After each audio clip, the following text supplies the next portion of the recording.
Hello and welcome to another episode of the Midierror Meets podcast, where we speak to all sorts of people who work in sound and music.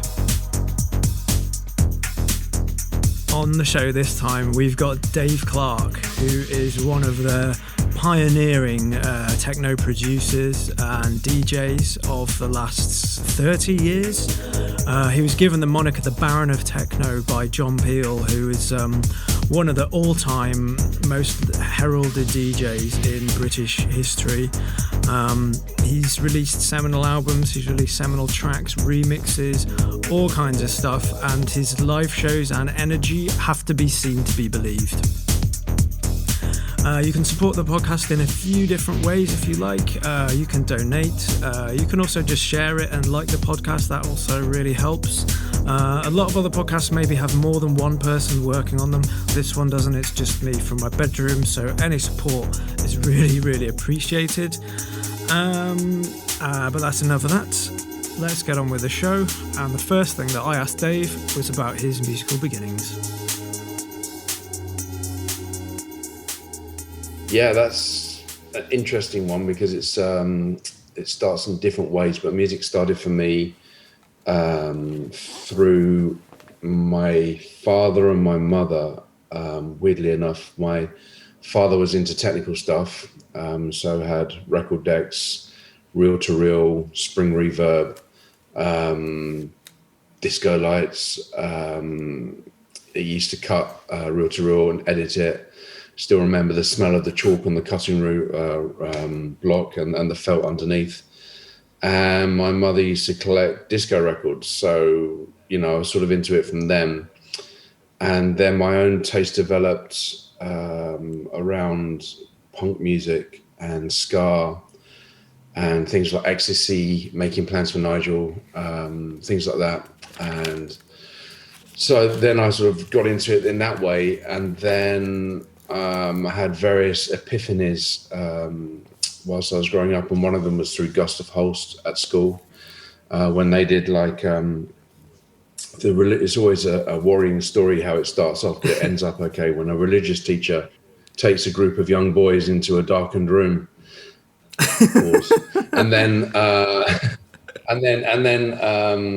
plays a vinyl version of Gustav Holst at the same time as playing in those days it was video film of the planets sort of at the same time, and that for me was like an epiphany because it sort of linked everything together, and Gustav Holst sort of encapsulated what Pythagoras had said before, and this was like I would say my first techno experience really, hearing Gustav Holst, the Planet Suite, and then of course my father already was a fan of a Japanese guy called Tomita, and he had like the Planet Suite by Tomita as well.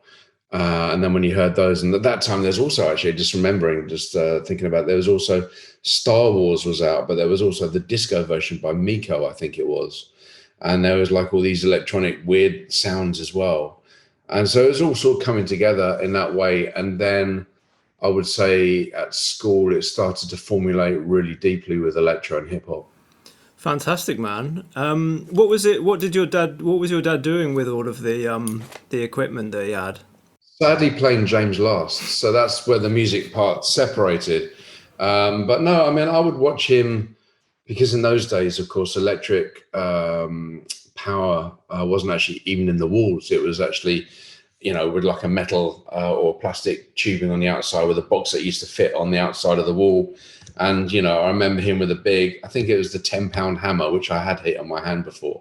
And it hurts. It's the first time I heard my father swear. And I do remember him saying, "Ruddy hell." So, he even kept his composure even in those days, which is amazing considering the outside sources taken away his composure.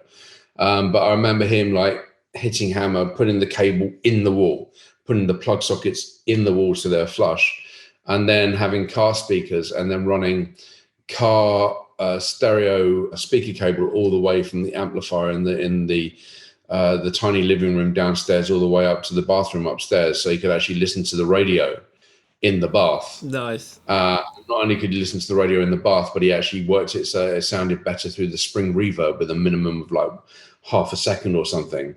So it had that warmth. I mean, my father actually did, I never heard it, sadly. I'd like to hear it, but my father did a little thing on BBC Radio Sussex about quadraphonics. Oh, wow. Talking about it because he was really into quadraphonics as well.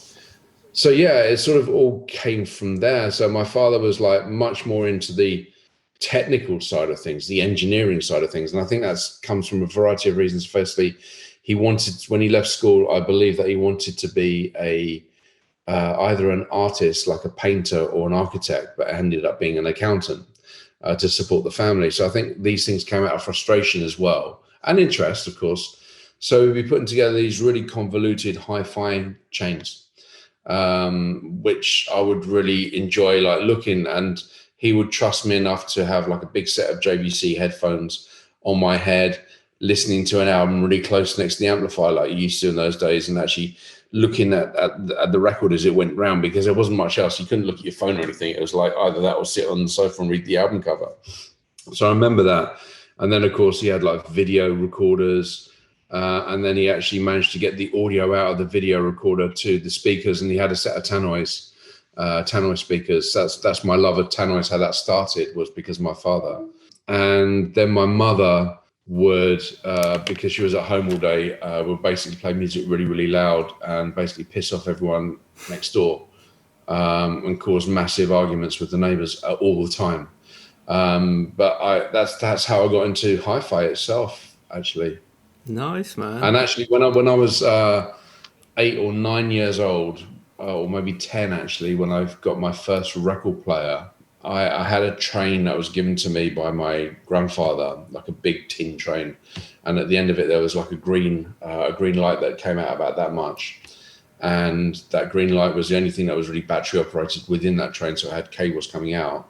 And I worked out if I took out that light and then put that light through the keyhole of my bedroom with blue tack, and then on the other side had the battery attached to the door with blue tack, every time I lit that light, no one could knock on the door, because I was using my mono tape recorder with a really cheap microphone recording the records and then pretending I was a DJ. Nice. Like a Red Means recording, sort of. It was green, is the only color I had. But yeah, it's like, don't come in when the light is green, which of course goes against the grain, but yeah. And then I used to borrow my father's like battery powered, ever ready powered AA shop hazard car light that you would have at the back, which would have like a little plastic triangle thing, so you can then switch it on. The yellow light would flash to warn other motorists. That would be like disco light number one. And I would go into the kitchen when my mother wasn't looking and steal all the tinfoil, and not put it as a hat, obviously, because I'm not that sort of conspiracy theorist. But I would actually put it all over the walls everywhere, and then that was the beginning of Dave's Disco. Yeah, I did read that on a John Peel website that says about you having the foil on the inside of the walls. That's cool, man. And yeah, Tomita was really, really amazing composer, wasn't he? Well, I wouldn't say composer, but electronic, because all the music that I know from Tomita is like Debussy, Gustav Holst. So obviously he was, but to do it the way that he did, it's interesting though, because obviously when you listen back in time through more scientific ears, you hear how thin everything sounded, say, compared to Vangelis. And that was really interesting as well. But I mean, Tomita was like massively important. And then going forward, like 40 odd years, is like Tomita sort of helped me have the guts to do Gustav Holst in a different way at Charles de Gaulle Airport live with Mathilde as well, because it was so part of me. And then I can bring that forward. And then again, where you can dissect classical music, you can change it, you can do your own thing to it. And that's sort of gave me the guts 4 years earlier. Amazing, man. His album Snowflakes Are Dancing is one that I'm familiar with and have bought a couple of copies of. And I wasn't aware that you did that with Gustav Holst, but it is a ridiculously powerful four pieces of music, isn't it? The Planets. Yeah. There was a story I read that you were given a mixer by your chemistry teacher. Yeah. How did that come about? Basically, I was unteachable at school, like completely unteachable, really desperate. Well, I mean, a couple of things happened in my life. Firstly, for quite some time, I didn't actually have a bedroom. I was sleeping in what was called the dining room, but actually was the storage space for everything that wasn't wanted in the house. And I was actually sleeping there on a fold-out sofa because the house, all the bedrooms that were there, which is basically like one and a half, I had like a bedroom, but that was taken away from me, and then another half bedroom, which was my old little cupboard bedroom when I was like a little child. And they were taken away from me for a few years during the summer and spring months. So like about 4 months a year, 5 months a year, I didn't have a bedroom for maybe 2 years. And I didn't have anywhere to do my homework. And I didn't have anyone interested in me doing homework, or anyone even remotely interested in me at school, actually, except when I got the bad report. And then it's like, you're not doing well at school, son, you need to do more. And then no interest. So I don't know. I mean, I had all the best intentions like all kids. It's like at the beginning of term, when you get your new stationery kit and you get your Danger Mouse rubber, which smells incredible. I still remember the smell of that Danger Mouse rubber now. It's like, I'm sure I can eat it. It smells really good. And, you know, you got your new Stablo Boss marker pen, and you got your new Sharp HB pencil, and you think, this is the I'm going to do shit. This is going to be, and, you know, 3 days later, you know, smoking cigarettes, emptying salt and vinegar into your school blazer so it doesn't make a racket, and then you can eat them softly at the back of the class. It'd already gone out the window. I just like wasn't interested at all. Gone, whatever. You know, in those days we'd all wear fingerless gloves. You remember the fingerless gloves, like probably Robert Smith would wear, and we'd all think we'd go into school thinking, no, we don't smell like we're smoking cigarettes. Now, of course, you can smell anyone a mile away. Yeah, and 20 meters away. These fingerless gloves basically smell like orange tart, you know, because you've just been smoking at the back of the number 5 and number 49 bus for like half an hour to get to school. And it's like, you stink like a fucking, you know. So basically the whole of my education had completely gone skew if. It had gone out the window, and I'd like get the cane and constantly be in trouble. And so I just was unteachable. I just wasn't interested. And when I was interested, I didn't have the environment to really do it any justice, right? So I couldn't really, you know, my family had broken up and everything was chaotic. So I didn't really have the environment. So I think the chemistry teacher took a little bit of pity on me. I don't know, but not in a horrible way. And actually over a summer holiday lent me a very basic Tandy realistic battery powered mixer. And then I started to work out how to use that without very speed, without any of that stuff. And then it was like really interesting. And then the different impedance, like it had a microphone channel, and what would it be like if I plugged in the phono into the microphone channel? I was like, oh wow, distortion, this is really interesting. So I learned a little bit, and then I had to get cables in those days, which were anything was expensive if you had to spend any money on it if you didn't have it. So I managed to get some cables, and it was interesting. So that whole summer I had a mixer and learned a little bit about it.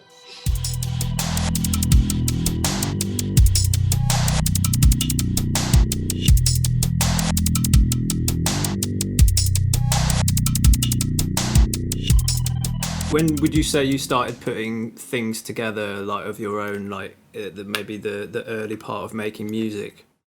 Okay, so like most kids in those days, I had a BBC B computer. Oh wow! Which was like a very posh version of the Sinclair, I suppose. So I had the BBC B and was trying a little bit of stuff on a program called Umi, I think it was back in the day. I think Vince Clarke used to use it. Wow. And trying my best to work that. But the first things, because I used to work in a shoe shop at that time and wasn't getting very much money. I was in a bed sit at the time, and I would go to this little shop. For some reason, it was at the back of a sweet shop. I don't know why, around the corner from where I lived, where they would sell Yamaha equipment. I'm serious, it was the back of a sweet shop. It was an Indian sweet shop that obviously had too much space at the back, and they subletted it out to someone. So you had to go through, the jars of sherbet lemons and all that other stuff. And then at the back in a small room was a guy that was selling Yamaha equipment, right? So he'd have a DX7, he'd have all the Yamaha amplifiers, the Yamaha PA speakers, and the Yamaha drum machines. And I thought, I need to get into drum machines. This is where I need to start. So I started buying drum machines, and I would go in there every single week with my wages and then put £5 or £10 deposit on a drum machine. And the first one that I bought was an RX-21. Oh, I know it. Yeah. Nice. Which actually I think, like the bass drum and the hi-hat is very, very 1985 house music. And I bought that, and I would go in there with £5 or £10, and I think it took me like 9 weeks to basically pay for it. And the thing that was cool was, and I wasn't doing it on purpose, but it was 120 quid. But I think he was so pissed off with me coming in every single week with like a £5 or a £10, and then sitting down talking shit about everything in there for like ages and ages and ages. He's probably, oh God, that he'd let me have it for like 70 quid or something. Nice. Which was a great thing, but a big mistake for him, because with the money that I'd saved, there was the RX-21L, the Latin version. So I said, oh, thank you. And then 2 weeks or 3 weeks later, I said, I'd like to put some money on the deposit on the RX-21L as well now. And it's like, and then, so I managed to get those 2 drum machines for like half the price, right? And then I discovered, like, because I was into hip hop, and then I discovered, like, I think Breaking Bells by Tila Rock Mantronics, that he actually, it's the first time I discovered quite blatantly that a preset had been used. And that was pattern, I think, number 55 or 56 on the 21L. And I was like, oh, okay, so people just use shit when it comes out of the machines. This is really, really interesting. And I had a Yamaha MT. My father got me a Yamaha MT2X 4-track machine. And this is when I was starting to put things together. And I might have a drum beat, and then I'd be mixing on top, trying my best to mix on top with something that wasn't the Technics, but using the very speed on the MT2X to actually get it to mix properly, and then recording in acapellas. And this is when I started first putting things together. There's another shop which is still around in Edward Street, which is called MBI, which is like a disco shop. And actually they used to be linked to Alan and Heath back in the day, when Alan and Heath were just like, not DJ mixers, but mixers, PA mixers. And I used to go there with my father as well and learn about stuff. But there, the RX-21 and 21L were the first things that I bought to try and make music. And then I was working behind a bar, I think, at the age of 15 or 16 in Sayers Common. So I was working at the shoe shop, but then at the weekend, the manageress said, she was like almost like a pimp for staff, right? Like, this bar needs loads of people to work. Do you want to come? So we'd all pile in the taxi. Southern Taxis 2020, and it's like this old Vauxhall Chevalier thing. And we'd all pile in the taxi, and we'd all go to work there. And this was like 1985, I think, something like that. Beginnings of house music, Jesse's Gang, stuff like that. And I would try and get there even earlier so I could actually use the decks in the club sound system. And they would let me use the decks, actually. I would just set up the bar super fast. Look, the bar's set up. Can I have a go? And I'd just be like bringing my records up. And the DJ that was there, I really do wish I could remember his name. He had like a Juno keyboard. Wow. He let me borrow that Juno keyboard for like a month, because he was using it like live on stage for helicopter sounds and all that weird FM, or not FM, but all those weird sounds that were happening. Yeah. And he actually let me borrow it, and I actually borrowed it a little bit, and that was interesting as well. So actually, if I look back, because I don't know if you're a Brighton boy all the way through. No, I'm from Shropshire, country boy from Shropshire. So there was a club in Brighton called Coasters, which actually had sort of teenage nights, but it was mainly a gay club night. And I'd befriended some of the people that were there, including the DJ, who really was that village people type of guy with a big handlebar moustache. And he'd be listening to his mixes on the old DJ telephone, the old headphone that was the shape of a telephone, like a big red telephone, like it was basically like, you thought this is probably what New York looked like, but it was in Brighton. So it was really interesting. And then the people that worked in the lighting booth, they were really nice to me. They were really, they didn't want anything from me. They were just really caring and really sweet people. And I could sit in the lighting booth, which was like sealed, and I had tape machines, and they recorded some of the mixes for me to take home. And I saw my first PA there from Divine, and I heard loads of early Trevor Horn stuff like Mainframe. And that was quite formative for me as well. Sorry, I ramble a lot because I remember Brighton. I remember all these different things that go on. But so the first things were that. And then there was a guy that worked at a shop called Hit. Not Hit. It was something else. But it's basically the end of Jubilee Street, you know, the song that Nick Cave wrote about Jubilee Street. So it's basically the end of Jubilee Street. And he saw something within me and basically tried to help me, but it didn't work out. And we went to a studio in Guildford. And the first, so I was quite lucky. I was supposed to leave school and do computer software engineering at Basvik. And I was promised that I could have some money for that from my mother, side of the family, my mother, to help me get through, at least to go to school there. But then that money just disappeared. I don't know what happened to it. It just went. So I couldn't go there at all. And so my father paid for me to go to a course at Sussex University for 10 days in the summer holiday. And the guy that was there, I believe his name was Nick Parks, I think, or no, Nick someone or other. And he was the producer behind Maury County. And I learned so much in those 10 days that I knew after those 10 days, this is where I have to be. Because the amount of excitement I got from working with machines and working with sounds and playing with sounds in a very rudimentary form with someone that could help me understand it a little bit better, because there was no internet, a few magazines around. So you really had to get knowledge from other people if you didn't have the equipment. And that really helped propel me to say, this is exactly what I want to do for the rest of my life. Excellent. No, yeah, absolutely. Please feel free to ramble. It's really fascinating to hear like the backstory behind what you do and where that stuff all came from. It's interesting with the RX drum machines that you mentioned. They because they had you could sort of record into them live, sort of overdub like MIDI notes onto them. Oh, I didn't know. Yeah, I think there is a step. They will step sequence, but you can just like have them running, and then you can play into them. Oh yeah. Because I had a grid, but you could actually just and it will quantize it. Yeah. Very, very hardcore quantizing, but yeah, it could quantize it. It was, yeah. I think I circuit bent one of those machines a few years ago, and I actually found an RX-21 for sale here like about 6 years ago, and I bought it just to remind me of where I started from. It was like €20. And I just polished it up. It doesn't work, but I just bought it to remind me of where I started from. Yeah, man, that's amazing. It's great to hear that there were people that saw something in you even in those early days and sort of helped you on your way to. Well, it's weird because like a school friend of mine, actually, I caught up with them about 4 or 5 years ago, and I've seen them on and off throughout my life, but I caught up with them about 4 or 5 years ago. Went for fish and chips at that Quadrophenia fish and chip shop, and he said to me, but I always knew you were so single-minded. I always knew that even when you were at school that this is what you were going to do.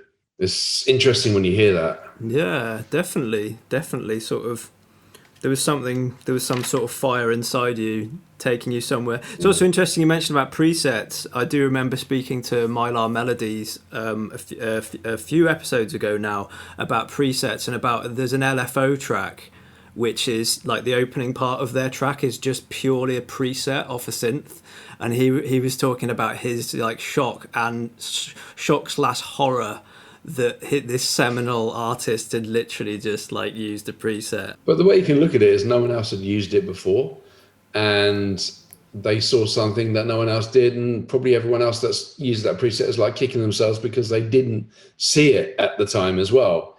You know, if everyone used the same preset or 3 people, then it's a bit sad. But if one person uses it and then makes a mega hit out of it, then it's like you're really only jealous because you didn't see it yourself. Right?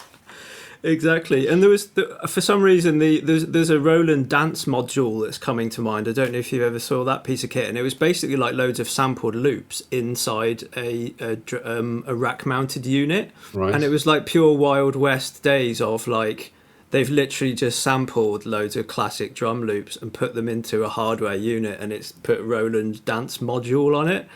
Would that have been like the JV 2080 or 5080? I think it's called the dance module. It's one of those really odd sort of... I normally stayed away from shit like that. Black boxes. It's like the moment anyone says dance module, like, no, leave it alone. Don't want that. It's like the moment you get a promo through in your emails and it says Big in Ibiza right now with Pete Tong, you just know you don't want to go anywhere near it. So it's that sort of thing. Like if I saw dance module, it's like, well, nah. because my experience of everything that comes from dance music is the most successful tracks find shit that wasn't anything to do with dance music in the first place, right? And did something with it which it wasn't supposed to do, and that's why it worked. Yeah, yeah, definitely. It is a weird one. That it's one of those oddball pieces of equipment. I spoke on a couple of episodes ago. I spoke to CJ Bolland, who worked at the RNS studios for a long time, and he first of all said to say hi to you, because he said that you used to go to the RNS studios now and again. Yeah, he picked me up. I remember CJ really, really well, because at one point he did pick me up and drive me in his Vauxhall, or they call it a different Opel over there, I think, or something. Vauxhall Calibra or something like that. And he said to me, like in almost, like, he hates me for this because I remember it all the time and I always tell the story. In almost Jeremy Clarkson voice, he picked me up and was like, "This is the most aerodynamic car in the world." And I was like, cool, but it's a fucking Vauxhall, man. Yeah, he was really sweet. Yeah, I went over to RNS in 1990 on the back of my track on XL recordings, which they licensed.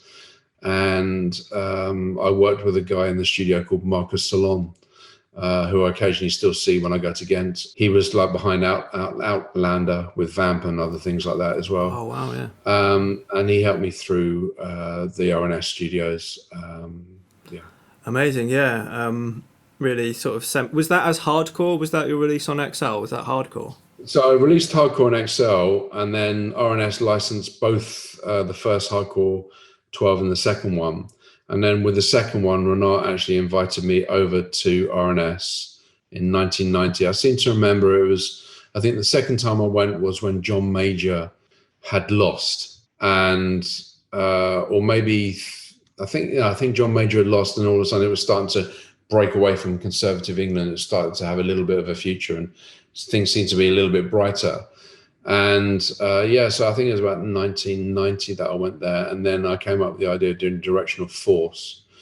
And actually I did like a whole speech on MIDI technology at the beginning, and I was inspired by things like Hercules, 7 Ways to Jack, and the voice changing.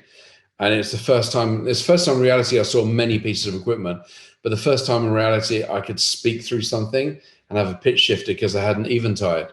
I was like, MIDI technology, a way to create. And I was like, oh my God, this sounds brilliant. I'm using this. And then it's the first time I saw a Roland 808 drum machine. First time I saw many things, including sandwiches, which actually involved not Mother's Pride bread, but lots of different kinds of meat and lots of different kinds of bread. So it was like a big European opening experience for me. Amazing. Yeah, he did run down the studio, what it was like at RNS, and it just seemed like this incredible place of... Just in his front room, and the mixing desk was like facing the kitchen. Was it? That's brilliant, man. Yeah, you did have a few like early monikers. There's Directional Force, Pig City, Fly By Wire, Hardcore. When did you have your Magnetic North label? When was that roughly? I think about 1992. About 92, Magnetic North started it. Yeah. And yeah, what was the ethos? What was the idea behind setting up your own label? A couple of things. Firstly, I got some advances, I think, from RNS, so I bought myself a JD800 keyboard, and then I just felt really creative with it. But I still wasn't sure who I was as an artist, so I came up with lots of different monikers like Graphite, Fly By Wire, which Fly By Wire I named after my dog's pedigree, Carl August van Hasselen. And weirdly enough, I did gabber music with that, even though that I was doing it. And also I wanted to release other people as well. But whilst it was technically sort of my label when it came to ideas about releasing music and who to release, because I had no money and because I had no sort of business background in that way, it wasn't my label from a business perspective. So I had the freedom to sort of sign, say, I think this should be signed, that should be signed, this should be signed. But when it came to running the label, I wasn't running on a day-to-day level. It was just more, I suppose I was sort of like more A&R, actually, even though the idea wasn't from them. So I see. I guess nowadays they would probably say you curated the label, maybe. yes, I curated indeed. I was a curator. Yeah.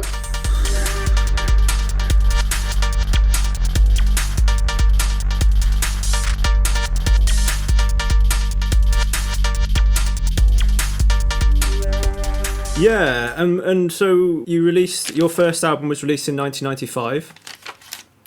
Yeah. What label was that on? Deconstruction. Yeah, Archive One. Absolutely seminal album in the techno scene. What can you tell us about making that album? So what happened is I released some 12s with Bush Records, and because at that time I was quite nervous of just releasing 112 here, 112 there, 112 everywhere else. And I think it was the first time I actually went under using my own name, as opposed to like Graphite or Fly By Wire. Oh, sorry, itchy nose. Am I going to sneeze? No, maybe we'll find out. So it was the first time that I felt comfortable with a sound that I felt I could attribute to my own name. And I didn't want to just release 1 12-inch and then be on another label and then be on another label. So I said, okay, we're going to release a series, Red 1 of 3, so that at least I definitely have 3 records. And then Red 1 came out, and then everyone really got on top of that because it was after the Felix, the House Get Afro Head remix that I did.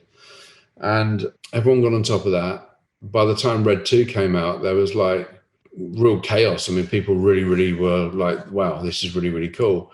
And then at that time, Deconstruction personally approached me and said they want me to have an album on their label. And I said, and actually James Barton was the one who approached me. And I've always had massive amounts of respect for James because he's always been completely true, honest, and forthright. So I was sitting in a car with him outside Burger King in Liverpool after playing at Cream, I think it was, on a Sunday, talking. And I said, yeah, but I have to bring Bush along with me, which of course was a big mistake, like a massive fucking mistake, but it's okay. And then why was it a mistake? He was like, you can read about it in my book, or you can actually look about it in other interviews, but it's quite well documented now. But it was like a humongous mistake. I mean, it was stupid. And to all fairness, I was warned against this by many other people. But because I seem to have like a stupid loyalty thing within me where I like to be loyal, I basically fucked myself with this loyalty in this particular situation. So I have to take the responsibility myself. Many people were telling me, you shouldn't do this. I mean, seriously, it was almost common knowledge. And again, it's before the internet. But I did, and went to Deconstruction with Bush.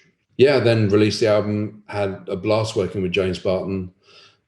Felt really, really at peace working with him. He really, really understood what I was trying to do. They never tried to change my sound. They gave me free creative freedom. And yeah, I mean, it was actually a really enjoyable time working with James and Deconstruction. There was a journalist at the time called Ben Wilmot, who basically slagged me off for signing to Deconstruction, saying that I was now commercial. But I hadn't changed my sound at all. And at that time, Decon wanted me, I think they were trying to sign Kylie Minogue at the time. I think they wanted me to produce Kylie.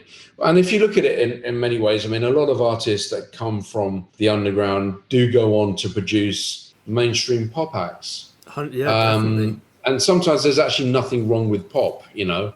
We all like pop music from time to time. There's nothing wrong with it. But it wasn't something that I particularly felt comfortable or wanted to do.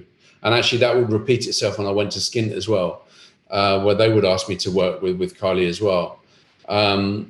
And it was something I just didn't feel comfortable with doing, so I didn't do it. And therefore I really resented what Ben Wilmot had said in, I think, Melody Maker or Enemy, that I was commercial and selling out because I went to Deconstruction. Because Deconstruction did not say to me, you must do this with your music, you must do that. They just let me free. They let me do everything that I wanted to do. When it came to the remixes, I gave Surgeon his very, very first remix. And Surgeon delivered exactly what I hoped he'd deliver, which was something as hard as fucking nails. And no one at Deconstruction went, oh, that's a bit tart. Not sure about that. They just went with it. They just said, yeah, sure, no problem. So I had carte blanche with James with regards to artistic trust. and I could get people on board that I wanted to get on board, you know. And so I really resented what Ben Wilmot had done. It was very typical, almost like the cancer of dance music press at that time, is push people down all the time. Yeah, I mean, does that sort of thing drive you on when you get that sort of criticism, or when you got that sort of criticism? I think criticism is sometimes necessary. No one is above criticism. And if it's well-meant criticism, you can learn from that and you can change. If it's criticism through jealousy or just through snidiness, then no, that's not good for anyone. But if it's true, well-meant criticism by saying, hey, you should check yourself, then that's good. So criticism in itself isn't a bad thing. But at that particular time in the dance music press, it was like very trendy to sort of claim that you're really, really underground without actually checking out what the music was contained. So they would say, well, you're not underground because you're releasing on a major record label. And then the same week they'd write up on left field, say, this is a great album, which it was, but this is a great album. And so they wouldn't even be consistent with their view. Mm-hmm. And because I used to be a journalist, and I'm actually going back to that now, I'm starting to write for Sound on Sound. Oh, cool. But because I used to be a journalist, it was like a double-edged sword. It was like, I used to write for ID Magazine. I used to write for Mixmag. I used to write for Generator Magazine. And then, you know, and then I'll be far more in advance of writing stuff than, say, someone like Ben Wilmot. And then you got Ben Wilmot, like, obviously having a complete go at you. And it's funny, I haven't said Ben Wilmot so many times in probably 25 years, but I'm just at that point when I'm explaining things to you, and I was like, what a cunt. Seriously. I mean, like, what a complete, utter twat. You don't even review stuff on time, and then you only review stuff after other people have reviewed it, and now you're having a go at me. It's like, so that stuff really annoyed, because I was actually not only the artist, but I also had the undercurrent. I knew what was going on. The undercurrent with some of the journalists as well. So yeah, I can completely understand that, man. I can understand your point of view there. Yeah, especially coming from journalism yourself, you know, you can see that perspective. Perhaps the guy just didn't really have a good perspective, or like maybe, yeah. Well, if you look at Archive 1, if you still have it, the one that opens out, he's the only person that's listed and then has his name with a black line through it. Really? Wow. Am I right in thinking that Rankin, the photographer Rankin, did the artwork for that? No, he didn't do the artwork. So what happened was, I came up with the idea of the seal and what I wanted in there. And I think from memory, the person that did the artwork was maybe someone called Mark Furman, who actually then turned it into reality. And then Rankin was a photographer who did the photos. And I remember Rankin deeply, because for about 2 days afterwards, I had a corona around my eye because he used ring flash. Every single time that I saw like a bright light for like 2 days, it was like looking through a 20-year-old 50mm 8-blade Leica lens.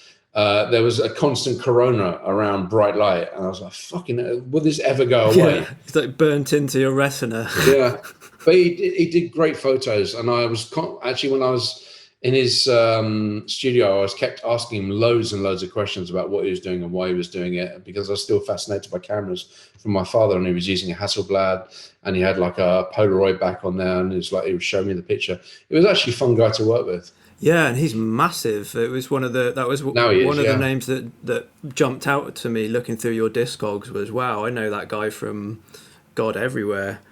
But that's also the beauty about deconstruction, is like James Ricard. I didn't know who Rankin was at that time, because my head was firmly in music. And James said, I've got this great photographer for you. So, you know, he really understood every angle. So, you know, I was really sad when James left deconstruction, like really sad. Well, I can see why you admired him, to be honest. You talked about him being honest and forthright. Yeah. And I think that those are two qualities that you have. You know, you're very I think you're very honest, and you're very principled, or you appear to be, to me, from my interpretation. And so I can see why you really appreciate people who are honest and forthright. Because perhaps in the music industry there is a bit of sheen and a bit of gloss, and like you said about undercurrents, you know, there is a sort of fakeness to some maybe not just in the music industry, in the world in general. So yeah, I can see why you sort of connected with that guy. Yeah. Yeah, you talked about remixes, some of the remixes that you've done there. You mentioned the Felix the Housecat one, the early one. But yeah, I mean, I could rattle off a list of huge remixes that you've done, or artists that you've remixed for, including John Fox, the Chemical Brothers, Depeche Mode. You also remixed Fat Planet by Left Field as well. Yeah. I have to really, I admire you so much for even attempting to remix that, but not only like did you attempt it, you made such a killer track. Like your Fat Planet remix is one of my absolute favorites. Thank you. Yeah, I was still watching TV in those days. And I remember seeing, I think it was the Guinness advert. When the horses were coming in, I was like, holy shit. Only 2 adverts have had this effect on me, actually. One of them was about 6 or 7 years later for the Audi. I can't remember who that was, who did that music. So only 2 adverts have had that effect of like music that I didn't know and imagery, and actually working them together really well. And so when I saw the Fat Planet music in an advert, when I didn't know what it was, and you didn't have Shazam in those days either, it's like, whoa, that is seriously powerful. The way those 2 come together is insane. It's almost as powerful as like Cillian Murphy at the beginning of an Orbital track talking about time. You know, it just works together so well and so powerfully that it's just a great marriage. So I saw that and I thought, wow, that's brilliant, but I could fucking do that so much better. That's astonishing. Because I thought, even though I was on TV and then I heard it, I was like, that's great, but it's missing a solid anchor. It's missing the bass. I can do this. I want to do this. And they let me do it. So I actually asked them, I think, because sometimes some remixes I've actually asked to do. I'm not shy. It's like, I love this track. I want to do a remix. Yeah. That's it. I want to do a remix. I feel it. I don't say to the artist, I can do it so much fucking better. But I felt like I want to play this in my techno set, but it isn't strong enough for my techno set. So I want to do this, and I feel it. And to their credit, that happened, and I got paid actually a good fee for doing it as well. And I was really happy to, because I remember Left Field from Outer Rhythm with their brilliant track, Not Forgotten. Mm-hmm. And I remember actually possibly reviewing that for a couple of magazines, definitely one, and really, really being into it. So I knew who Left Field were. But like it's pretty well known, I keep myself outside the music industry, so I don't hobnob with everyone. I'm not backstage with everyone. So I don't know people personally. So it's more like a mutual distance. And then I just wanted a remix. I thought, fuck, I want to do this. It's really fucking important. So I asked my manager to speak to them, and they were like really open for the idea. Fantastic, man. The impact, I think the impact you gave to that track, and it is already like one of the biggest, like bassiest, hugest tracks. Like I remember seeing Left Field live in about 2000, and like hearing that played live. They had a live drummer, and yeah, it was nuts. But yeah, you more than did that justice, man. Seriously. They also invited me to play at one of their gigs, I think, when they did a tour. I think it was either Manchester or Liverpool. I think it was Manchester. And they just treated me with so much respect, you know, from being picked up at the airport to everything was just done. And then I saw the show, I was like, fucking hell, I've got to come on after that. All of a sudden, it's like, I can do this track so much better, blah, blah, blah, blah, blah, blah, blah. And then I see them live, it's like, oh, I've got to come on after this, do I? Okay, that's going to be fun.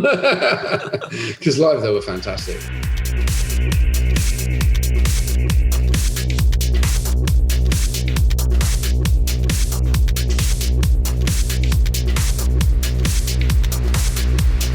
I had the joy of speaking to Fatboy Slim a few weeks ago, and he spoke about what you mentioned there, which was when you're doing a remix for like somebody that you know or someone you respect, you want to make it better, like you want to improve on it. And he also talked about the frustration of it not working, and he gave an example of Star Guitar by the Chemical Brothers. He said he was given that to remix, and he had to just give it back to them and say, I can't make that any better. You have to be honest, and as you get older and as you get more experience within the industry, you don't even have to try sometimes. You just know that if something is perfect, and this happened to me, it's like, can you please do a remix? And you listen to it, or you already know it, and you go, well, it's already perfect. What can I add to it? There's no point doing anything to this. It actually already works. And I'm not really a person for the marketing thing. I'm for a person for like doing musical stuff. And like, if this track is already perfect, why do anything to it that takes away from its perfection? So you have to be honest about that as well. And I think that gets easier as you have more experience within, the music industry. You understand your own capabilities, you understand, and you can give compliments on someone else's amazing work, and to say, look, honestly, in my opinion, it certainly doesn't need another remix, and it certainly doesn't need a remix from me, because it's not going to add anything to it, and you have to be honest about that. Nice, man. Nice. And you were talking about being sort of distancing yourself from the music, the circles of music and the people and the whole scene. And you have already spoken about that in other interviews about sort of it being, you have a more rounded and balanced, I hope so, circle of friends and sort of environment. Because and you also talked about nepotism within the music industry as well. Why do you think a lot of sort of producers and DJs like want to hang out with each other? I'm sure there's a social element. I'm sure, especially if you've grown up together and you've changed the scene of your city or your region. I'm sure you really want to hang out together, and there's nothing wrong with that. I was always sort of apart from people, not because I'm better or worse or anything, just I felt more comfortable. I mean, Gary Newman has probably quite rightfully called me autistic to a degree. So I'm sure my autism, I think I'm just tired of my autistic side being misconstrued and held against me. So I think I just withdrew naturally anyway, because it was just less hurtful and easier. And especially when people know that you have this slightly autistic part of you, and then they use that to beat you down with it as well. So I think I just pulled away quite naturally. And because I don't do drugs, which not every fucking DJ does, but, quite a large proportion of people within the music industry sort of have it or will or do have that sort of thing going on with them. And I'm not interested in that. I'm not interested in getting drunk with people. And I do like to have a drink every now and then. And if I do like to have a drink every now and then, the majority of the time that will be on my own time with friends that have nothing to do with the music industry. So I can just be relaxed, and we're not talking about shop all the time, or we're not talking about this person or that person all the time. And because normally it's quite tiring to be in that environment. And then I get frustrated because I see how people talk in public about certain people in such a great way. And then when you hear them behind the scenes, how they slag off who they are, who their friends are, it's just like really tiring to be in that environment. It's like, well, why can't you just either be honest or shut the fuck up? It just doesn't translate. It's like, so obviously you're just saying nice things in public about people so you can get further on, but you don't have the backbone to say what you really think. And so I don't want to be in that environment. I just don't.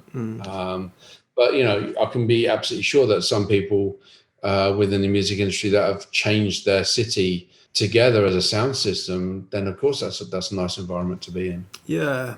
I know, I think it's really admirable that you do that, and I think it can be quite a one-dimensional thing for people to just to hang out with a certain type of person. And you also talked about being influenced by sort of punk and ska and dub sort of sounds as well. Yeah, keeping like a broad palette in your influences. I mean, Jesus, I think I did a party at the park in Hangleton where I was playing to a hip hop crowd, and I was playing acid house, I was being canned off stage. Oh, was that the roller disco? No, the roller disco was at King Alfred. Because it said you got... King Alfred. Really? Because it said you got fired from the roller disco for playing acid house. Yeah, I got fired from the roller disco for playing acid house as well. Because they used to do also a game called British Bulldog. You probably remember. Oh, I love that game. Right? Yeah, loved it. Yeah, brilliant stuff. But that game's only supposed to last for 2 minutes because people get knackered. right? But I would make that game last forever and ever and ever and ever and ever. And then people used to get really injured and taken off to hospital and stuff. So they didn't really appreciate that either. And then when we were doing speed skating, I would play like acid future house at 45 minus 8, like really fast. And people like, again, we get fucked up and end up in hospital. And then I took down a 2000 watt Argon, which I hired from MBI, a strobe light, and I had a smoke machine, and people ended up taking their skates off and dancing. And then it was like, Dave, this really isn't working. We're gonna have to say goodbye. It was like, oh shit, okay. Nice. I can't think of a better backdrop to a game of British Bulldog than Acid House. Played really fast. Yeah, you released World Service. I haven't actually got the date of that. When was that late? Was that 98, 99? When was that released? World Service. I think that 2001. I have got the date. Yeah, it's 2001. Yeah, and I know for a lot of people in the techno world, it was just one of those timeless double mixing. I think it was released around now. Actually, you just reminded me to do a Facebook 25. Is it 20 years? Was 2001? 20 years. Yeah, shit. 20 years, yeah. Man, I have to thank you so much. I mean, for not only for all the music, but for my group of friends and for myself personally, World Service was just the most inspirational mix of ever. I think ever. Thank you. It really was. It was. I was trying to think about this. It wasn't like a religious thing, but it was like a ritual to listen to the World Service. So there was 2 CDs, wasn't there? Was the techno mix and the electro mix. Yeah, how did that come together? How did that mix come together? Well, at that time, React were a very, very famous label for doing very many different things.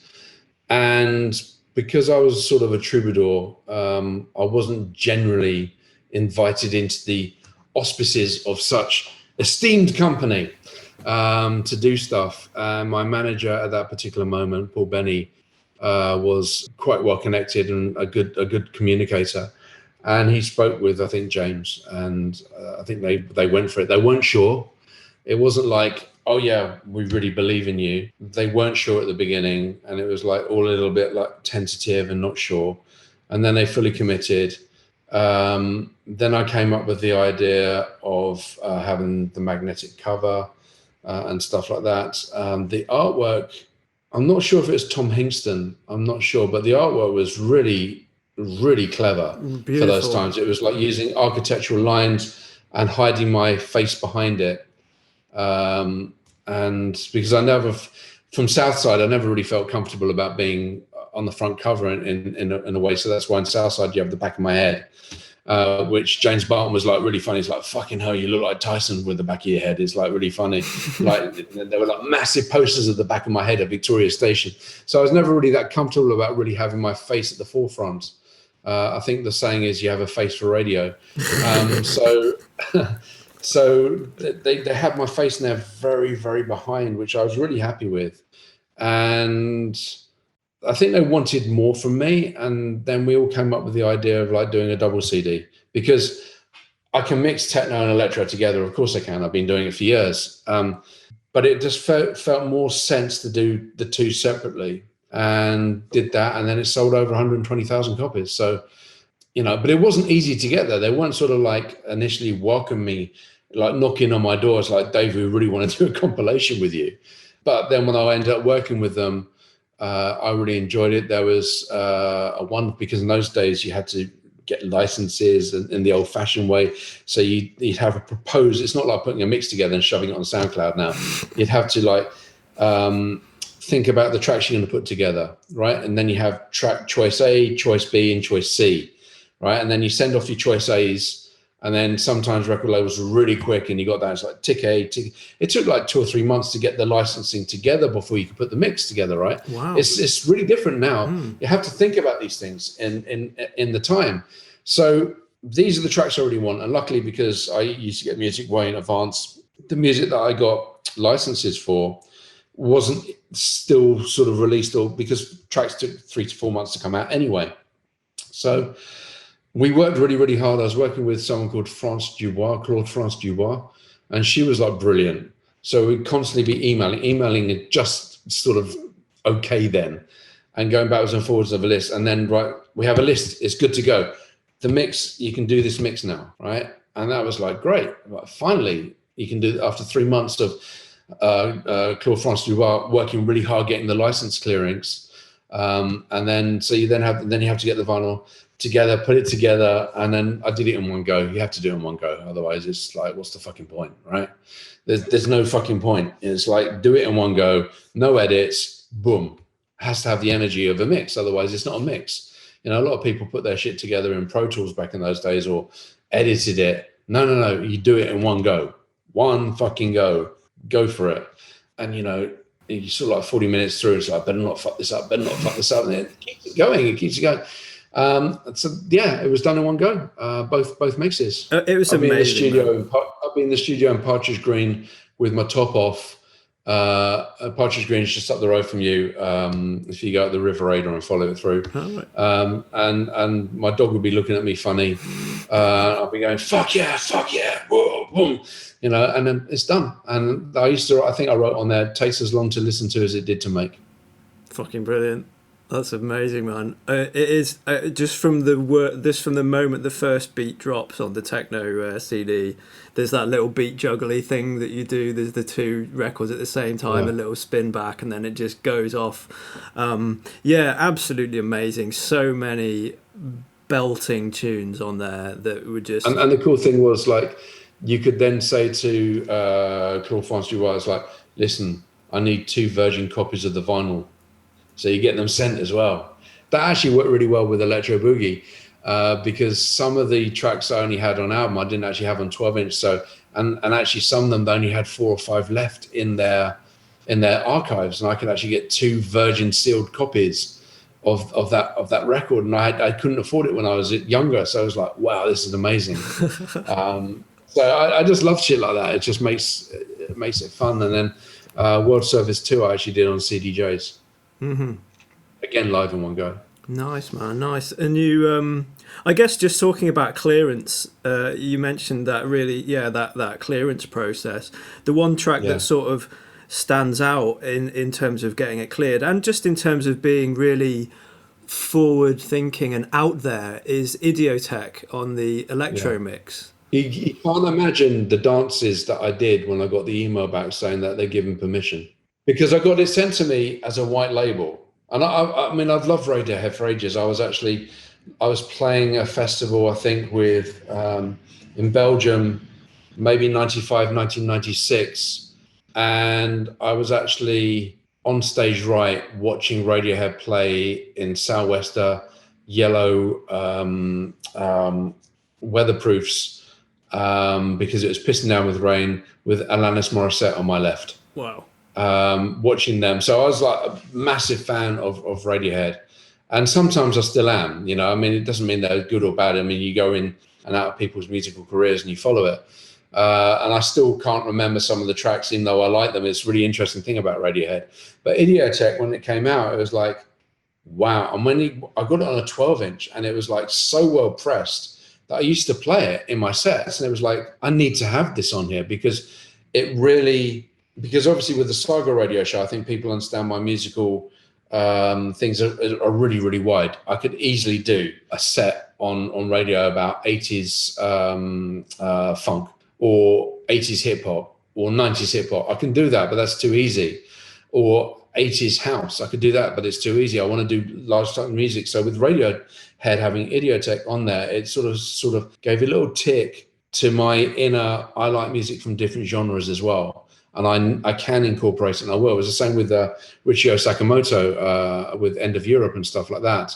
I could bring that in there without it being strange to me, but other people going, what's that about?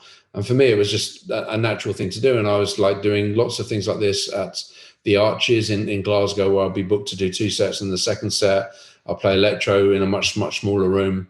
And I would just go really like this all over the place. And having Idiotech licensed was, and also Underground Resistance as well, because obviously, you know, they don't license at that time to anyone. Radiohead didn't license to anyone. And to have underground resistance, and that it just, to me, it made perfect sense, and I felt really privileged.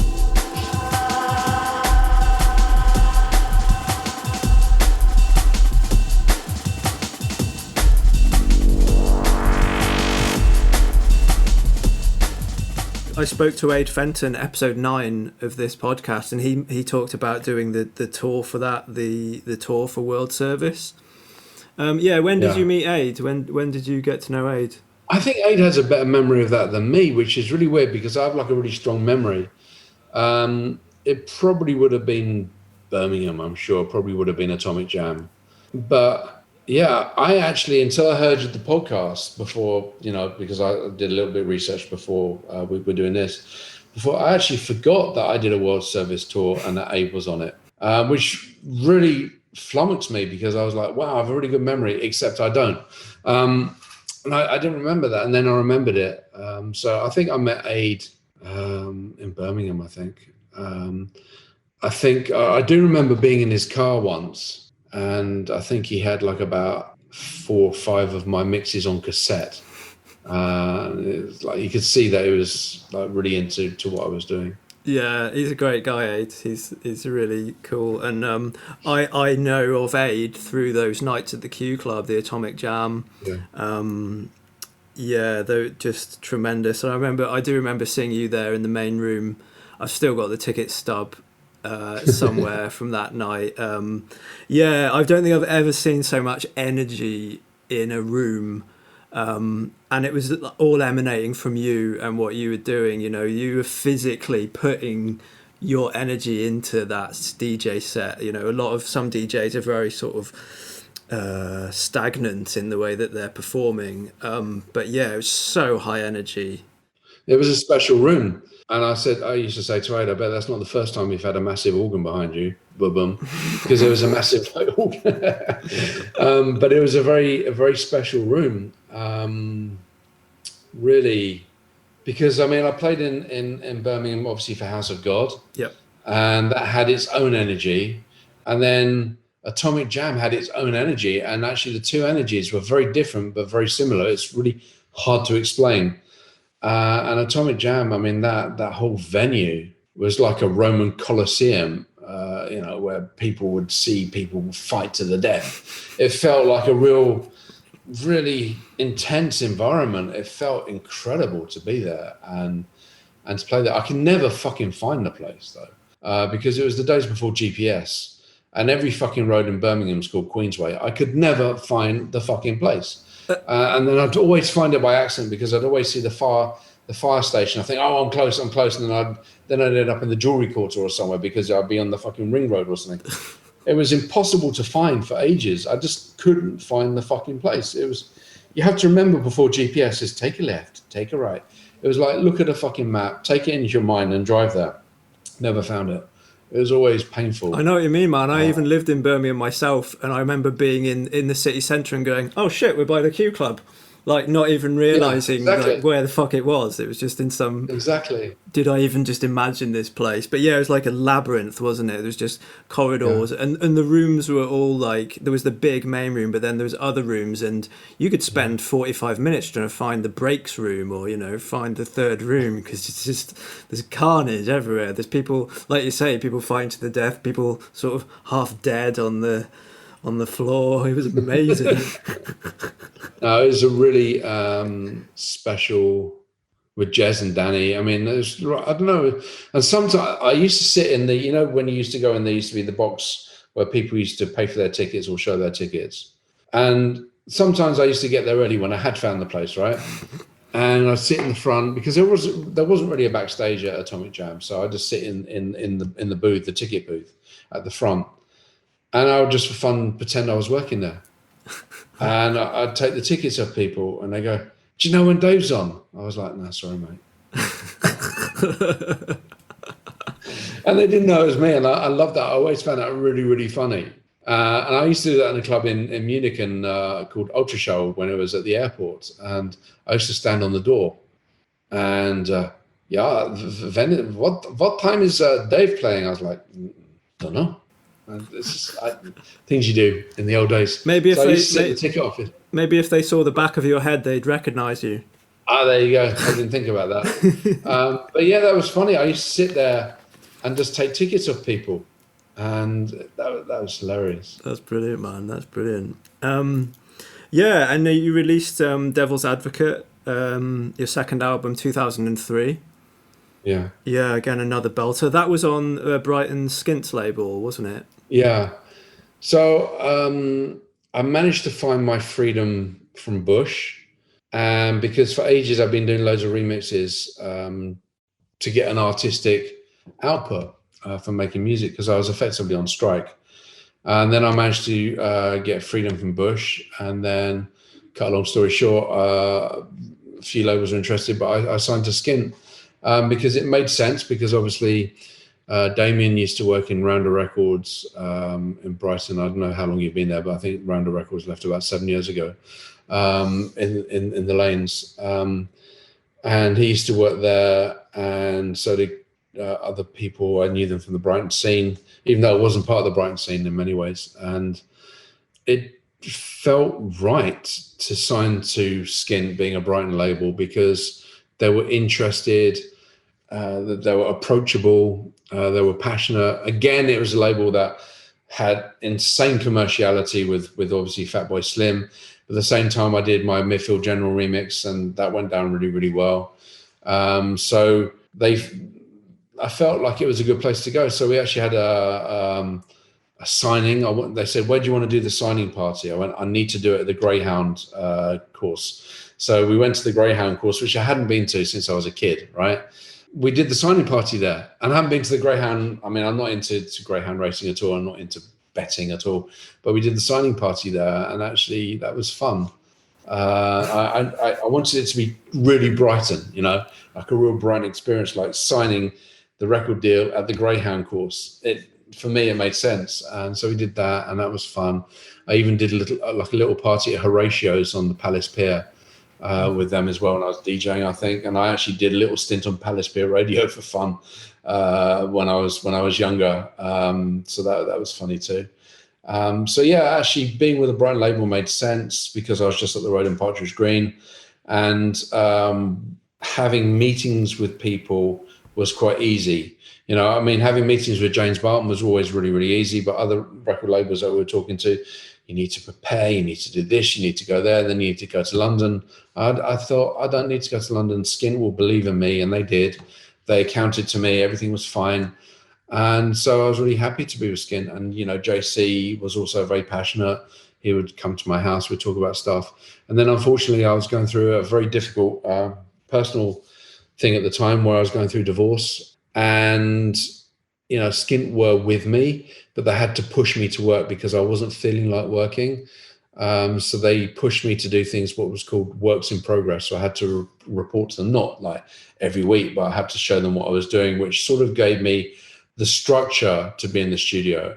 And then I was all alone on my birthday, and I then came up with the background track for She's in Parties. What was the name on that? And actually, ironically, that track was originally going to be for Tiga, for him to do vocals. Oh, wow. Because his birthday's around the same time. I thought it'd be a fun thing to do, but it didn't work out. And then I changed everything, moved everything around, and then worked with Chicks on Speed, and then it really, really worked out. But I was basically all alone, feeling really fucking sad, and I thought, I'm going to do a really good track, try my best, and that's how that came out. Nice, man. Nice. I love that album. Really, it was probably the first actual techno album that I bought, I think, was that Devil's Advocate. Okay. Yeah, loved it, and it's been great to sort of go back to it and listen back to it, and yeah, really like slams from the first track onwards. Amazing work. And yeah, hopefully I'm going to speak to Damien in a few weeks. Who he was Midfield General, who you did the remix of Coke Noise that you mentioned earlier on, which again is I meant to bring it up when we were talking about World Service, but just one of the most standout tracks on that mix, just absolutely slamming. Can you remember, I mean, this is like really nerdy and possibly fairly pointless, but do you remember how you like processed the synth on that track, because when it hits in, it's so vibey. Well, that's the whole point. It's when the beat hits. Yeah. When the beat. Fucking It's hell, that multi-layered. kills. I've always multi-layered everything from bass drums to synths, like layer upon layer upon layer upon layer, timing the layers so that they make sense with phase and frequency. A lot of the sounds I think came from the JV 2080 actually. Because there's like a sizzle. There's like a sizzle to that. That's fucking Definitely hell. wasn't plugins. At that time, everything was going through a Yamaha O2R desk. Oh, nice. I know that desk. And then coming out through, so like all the effects I'll be using will be through the Eventide Orville or the Lexicon 960L or the Lexicon 91 or the 81. And all the processing at that time was coming through Focusrite Blue compressor. Nice, man. Yeah, you've talked about your love. You said you're inspired by dynamics. I quite like that idea. You said that in an interview. And yeah, big fan of compression. Yeah, absolutely. Yeah, man. I mean, there are other interviews with you where you've detailed your setup and your processing. So there's probably not much need to go in that direction. However, I do love all that stuff as well. Yeah, there's even an interview with you where the guy's basically asking you about your computer for half an hour, which I thought... Yeah, I've just installed a 16 terabyte PCIe card for hard drive, and it actually gobbles up like a gigabyte in a second. You can throw like a gigabyte file, like, done. Wow. It's like, thank you. This is exactly what I've needed for ages. Yeah. It's like, done. Like, okay, time machine, done. Okay, brilliant. You don't have to wait for that bottleneck anymore, and having capacity inside the machine is amazing. But it was a bit of an arse ache because you have to do loads of weird things with the permissions with the T2 chip. But actually, they've just released a new version of the proprietary software, which actually does away with all of that. So that's quite interesting too. Nice. Yeah, I mean, it seems even in the Future Music, you're breaking down a track in Future Music, and you have a monitor of the 8 cores on your PC as well, which I've got 56 now. 56 cores. Nice, man. That's pretty good. That's a pretty decent amount. Oh yeah, did you know very recently there's a company that are talking about using GPUs to do audio processing? Have you heard about that? Well, they use it for actually mining for bloody Bitcoin, don't they? They used to be like a little hack you could actually do to use the VRAM, like about 10 years ago off your GPU for audio. But I don't need to hijack any GPUs for my... With 56 cores. It's fine. But apparently, I mean, I'm running a 6K monitor right now on the GPU, and I'm going to get another sort of like 4K to have at least 2. So I'd rather leave my GPU to handle my GPU. Yeah, it is quite a weird thing to sort of explain to people that you're using a GPU for audio processing, but it does make sense. And yeah, I think Abbey Road are involved with it. Like, it isn't just like a flash in the pan thing. It is like a thing that I can send you a link to it anyway. It's just, you might be interested. I know maybe it will replace the Shark processors that UAD have been using for 372 years. And maybe we'll actually get past the Shark and actually get to like, yeah. But, computers now are really very, very powerful. I'm still running a 44.1, although 24-bit. I did want to go to 96 and maybe 192, but you do take a hit on the amount of plugins you can use, obviously, because each plugin requires 2 to 4 times as much processing. So you lose that. And 44.1 is actually okay. 48 is okay. 24-bit is perfect. So I'm not. And when the new M2 chip comes for the new Mac Pro or M3, I can't imagine anyone thinking, you know what, I need some more processing. It's not going to happen. I mean, we're getting to that point where, unless you're shifting 8K video around, 360 video. Yeah, it's not that necessary with audio now. We've reached the point where audio, we just need better GUIs and more realistic processing. But the computers we have now are easily powerful enough. Easily. Yeah, and what do you produce in? What do you use to make music? I use Logic which I really, really adore. I think it's fantastic. And I use Wavelab, Steinberg Wavelab for mastering. Nice. Finishing off the 2-track, and I use that. But Logic is absolutely, it's so clean, so clear, so easy, and wonderful to use.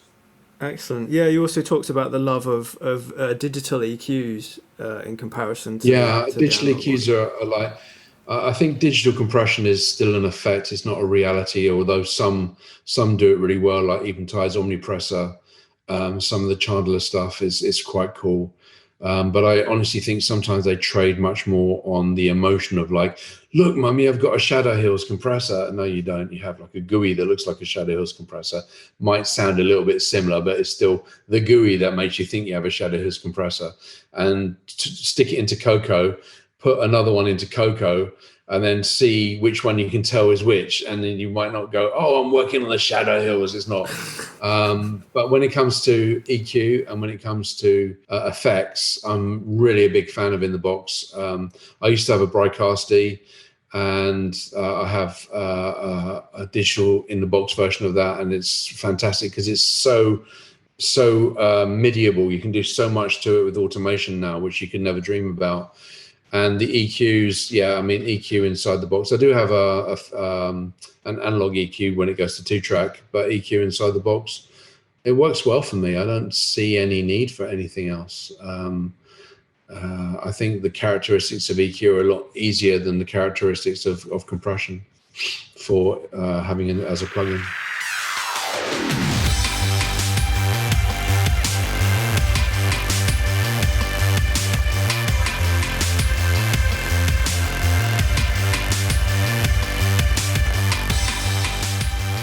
Do you mind talking about John Peel for a second? No, sure. Yeah, because obviously I know he gave you the moniker that everyone, I assume, refers to you with. An amazing man. He did list your album in the top 20 of all time. Oh, wow. As well. I didn't know that. Yeah. I haven't written down which one it is, but do you... I didn't know that at all. What was it like? Because you did a few live sessions for him, didn't you? Yeah, I mean, John, every time I do an interview, I'll always start off with, without John, I wouldn't be sitting here talking to you. You wouldn't even know who the fuck I am. It's that simple. So John really gave me the keys to my car to drive my career, because, I wasn't getting support. I had support from Colin Dale, I had support from Colin Favor. But when it came to being on the nation's radio, there wasn't any support until John came along. And then after John came along, of course, everyone sort of like wants to flow on John's coattails a little bit. And so then you get the John bump, when other DJs that are sort of cool in the station would pick up on it because John had. But John, he really was very, very supportive. I got like my first big royalty check because of John, because PRS kept denying that my tracks had been played on Radio 1. And then because Alison Howe, his then producer, then sent me an inkjet print off of the tracks that had been played, that I then sent to PRS, and lo and behold, instantly I got like an £880 royalty check, which in those days was a lot of money. In fact, in these days when no one's earning any money, it's still a lot of money. And I got 880 or 800, at least £800 royalty check. And then they kept an eye on it closer, and I kept getting royalty checks from John playing it. And I just reinvest that money straight back into the studio and kept buying stuff. So at many different levels, John helped my career go further forward by bringing people's attention to me, but also by every time you played a record on Radio 1, you got like £80. And, play my record 10 times in like a quarter, and it's like, wow, 800 fucking pounds, And that's a synthesizer, or that's a mixing desk, or that's something significant where I can build my career from the other angle. And so I kept investing it back in there, and then I played a few live things for him as well, and of course DJ for him. And he was also working directly with someone called Scott Peering, who also sadly passed away. And these people were really the old guard. But the old guard of of passion, not the old guard of power, but the old guard of passion, where, you know, they played music because they loved it. They didn't play it because some hipster plugger had come up to them saying, look, if you play this, you're going to get loads of extra plays on loads of extra people listening to your radio show, and you're going to build the numbers up this way, I can assure you. And then talking about the figures 2 or 3 weeks later, well, that track didn't go down so well, so that plugger's... No, they would, if you put a Kit Kat in the post with your record joke, they will play your record, you know, because they did. And yeah, it's and I like to naturally, not chosen, but I naturally follow that course of, you go out and you find music to play on the radio. You go out and you listen to music to play on the radio. You play the music because you like it, because you love it, because you feel something for it, not because a hipster plugger will come in there and say, this is what you should be playing, because you're so far away from what actually is really happening on music. Not going on radio, reading out a press release about the music, just letting the music talk for itself. And John was great, and I learned a lot from John without realizing, of course, you know, like listening to him on the radio late at night. And there was a north-south divide, which you've successfully bridged, well done. But there was a north-south divide where, you know, we would listen to the music in the south without realizing it was the music from the south. And if anyone went way in any of their lyrics, like, oh, fucking, that's a bit ferret, that's a bit northern, not going to go for that, that's a bit scary, because it was different in those days. And then with John, you'd hear northern groups and you'd go, oh, I can relate to that. I understand that. This is good. And then, you know, because I have a saying, it's like, New Order is like Pet Shop Boys for northern people. Pet Shop Boys is like New Order for southern people. That's what it always felt like. And John didn't care about any of that shit. He'd be like Gawky Psychotic Monkey, The Fool, The Passions. Happy Hardcore. Yeah, The Passions, and then music. And so he just did it for the music. And when you listen to that as a consumer on radio, and you see his uncomfortable presence on top of the pops and enjoy that he's shifting around because he knows that this is a shit environment, and you know that he's sort of snidely taking the piss, but no one realizes it perhaps fully enough, and you love that. I mean, I remember when he was on daytime radio, and he was just basically breaking the rules of daytime radio. You can just imagine that the radio head of Radio 1 was probably, oh God, no, this is a really bad decision. And I just love that anti-authoritative, but with good meaning. Not anti-authoritative just to be reactionary, like childish, but anti-authority just because authority is wrong, and there is passion and there's great music that should be. And he always supported the underdog. Always supported the underdog. So many people's careers had careers because of John Peel. And the world is still a richer place in the English music scene because of John. I don't see any heir apparent to John in two ways. I don't see any heir apparent physically being there, and also I don't see any possibility of that even being given space anymore. I mean, BBC Radio 6, I really enjoy listening to it, but by fuck, it hurts me when they play dance music during the day. It's wrong. It doesn't fit. But it's still the best radio station that I know, that I listen to in the world. But, you know, and John Peel being on that would have been perfect, but there isn't any John Peel anymore.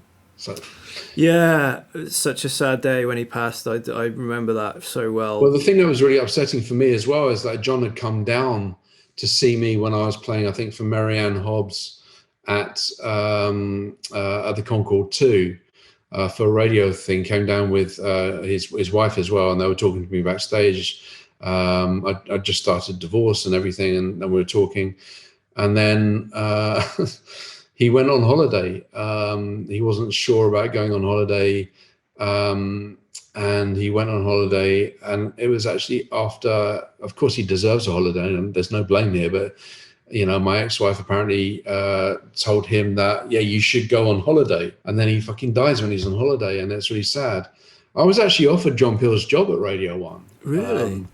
By a producer called Wendy Pilmer. Fuck. I'm going to be writing a book at some point, so a lot of this stuff will come out. And it was more than just a passing comment. It was not like, what would you think? It's like, you know, this is a possibility, because at the time John was doing very, very late slots, getting on in life, and staying in shit hotels to do these slots. But he was carrying on because of his passion. Of course, later on they allowed him to record it as his radio show at his house, which I'd never been to. But there was sort of like, and there's no way that I could. I said instantly, no, I can't do this.